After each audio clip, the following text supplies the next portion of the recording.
Hey guys, what's going on? It's Tommy with the Fastlane Car, and in this video we're going to answer a simple question. What is it like to live with a car powered by hydrogen? Because behind me is the brand new Toyota Mirai, and in 2021, believe it or not, you can go out and buy brand new a couple of cars that are powered not by gasoline, not by electricity, but by the most abundant element in the universe, hydrogen. So we're going to see what it's like to drive, we're going to see what it's like to fill up a car with hydrogen and get the full ownership experience. So let me introduce you to my ride for the day, the brand new Toyota Mirai. This thing is so cool. Now you probably have never seen one of these in the real world because of course hydrogen cars are currently only for sale in the state of California. But you can not only buy these cars, you can also lease them. You've got keyless entry, and welcome to the interior.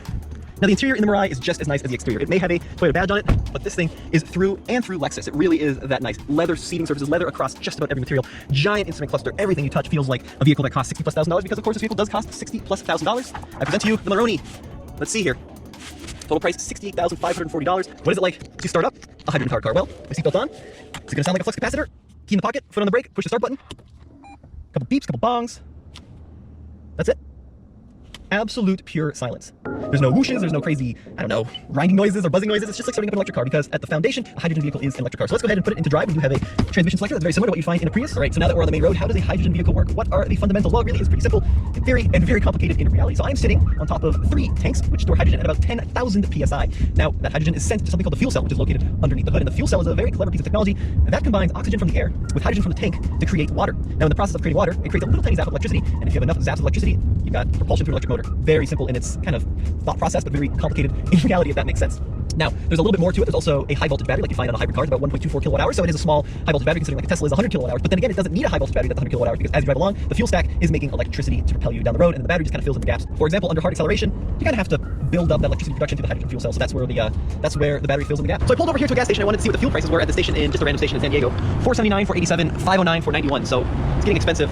I mean, you'd be like talking $100 or so if you filled up 20 gallons. I want to try something I've always wanted to do, filling up a car with hydrogen. Now, there are 47 stations here in the state of California. I've never done it. I assume many of you have never seen it done, but apparently there was one just around this corner. So, well, this is a Shell gas station. Is there a hydrogen station here as well? Oh, let's find out. Right, pulling in. The navigation took me here. Oh, look at this. There is a hydrogen station. And there are 4 cars waiting. Is this for real right now? This can't be right. Okay, so we've got a first generation Mirai, an EXO, another first generation Mirai, another Mirai, and then a brand new Mirai. Now there are 1, 2, 3, 4, 5 gas pumps, and I assume they're all double-sided, so that's 10 different places to fill with gasoline, but of course just one hydrogen station. Let me go talk to the Toyota guy. So this is actually, they had this set up for us Toyota folks. All right, so Norm, question for you. Yes. So 4 cars lined up. Typically, how long will that take? About a half hour. About half an hour. Yeah. Interesting, okay. Yeah, because they got to pull up, do their card, lock it into place. And when the machine's been used a lot, yep. there's been about 20 cars through here today. Yep.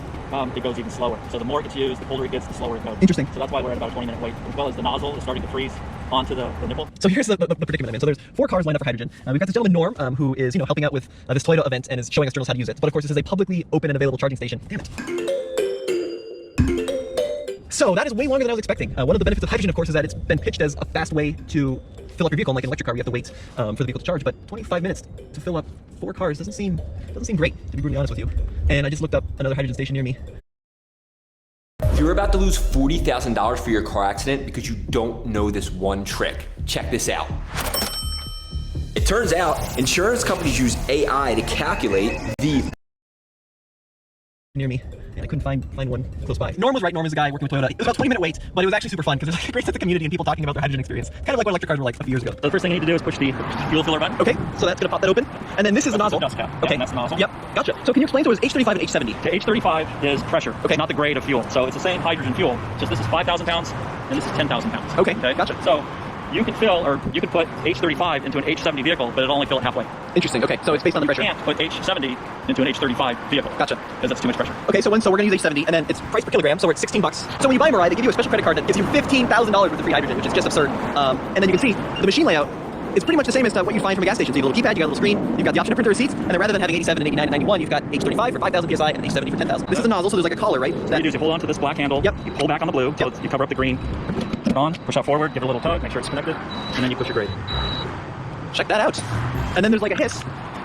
And like, I guess that's it. It's just like hydrogen entering the vehicle now. Wild. So what Norm has been saying, what kind of the general consensus is that you'll actually get a huge burst of cold that can cause the nozzle to stick to the vehicle. And then luckily it's a warm day, so hopefully that doesn't happen too badly. But that can prevent you from actually getting unhitched from the station. And then look, it slowly counts up. Huh? So it is like physically cold to the touch. It's freezing. Yeah, super interesting. Okay, so if it's not frozen, what you do is hold on to the black portion, pull this back, and we have success. So is that? Can you see the infrared sensor in the? It's this piece right here. Interesting. So that's what communicates with the car. And then if it is frozen, There's condensation, obviously. yeah, it's cold. This is the sensor that reads. That goes to the car. Yeah. So have you had like a situation where you have to like play with it to get it off? Yeah, I've had my, especially in the evening, I had to wait 5 minutes. I couldn't get it off. I just had to. Sometimes I beat my wife because she has warm hands. I got to help her hand. Well, that was quite the enlightening experience actually coming to this hydrogen station. I'm really glad I took this opportunity to see what it's like to fill up one of these vehicles. So filled up, we were there filling up physically for just a matter of 2 or 3 minutes. The car is saying 239 miles of range. Toyota claims 402, but of course that number's going to change pretty substantially based on how you drive the vehicle. Now, was it a good experience? Yes and no. So the payment process was really, really simple. I was actually kind of poking around some of the other owners who were filling up, and some of them actually had a really hard time disconnecting the nozzle because it would freeze into place on the vehicle. That's how cold the hydrogen filling process gets. But it felt very safe. It felt very controlled. Now, kind of a mixed bag. There were a bunch of folks there, and I talked to all of them off camera. The first lady in the next row was just fed up with it. She was not enjoying the hydrogen experience. She said there's always problems with the equipment from a pump standpoint. There's always big lines, and she was just done with it. The next lady was also in a Mirai, brand new Mirai. I talked to her for a little bit, and she loved it. Like, she really didn't have a lot of complaints with the car. She loved the car. The hydrogen filling situation was pretty simple. And the final guy I talked to said he loved the car as well. Needs more infrastructure. But apart from that, he was really over the moon about the car. And he paid $25,000 for his Mirai. 25 grand back in May, just from the incentives and then of course credits, and that's basically what his net out the door is going to be, is 25 grand. So I did spend 20 minutes waiting in line for the 4 vehicles in front of me to fill up. If there were more pumps, that would be significantly quicker. And then of course some owners were saying you have to check on the app to make sure that the station has hydrogen, because they can physically run out of hydrogen and then you're not filling anything up. But an interesting experience. Really glad I did it. If you just show up, you're the only one there. I think you could pretty quickly be out of there in 3 or 4 minutes flat if you can get the nozzle to unhook on the first try. But really interesting, really interesting. Is it as easy as filling up a gasoline vehicle? No. Is it quicker than filling up an electric car, even with the weight? I personally think yes. If you wanted to go 0 to 80, even with that 20-minute wait I took, you'd be lucky to do that in any electric car. So yeah, very enlightening experience.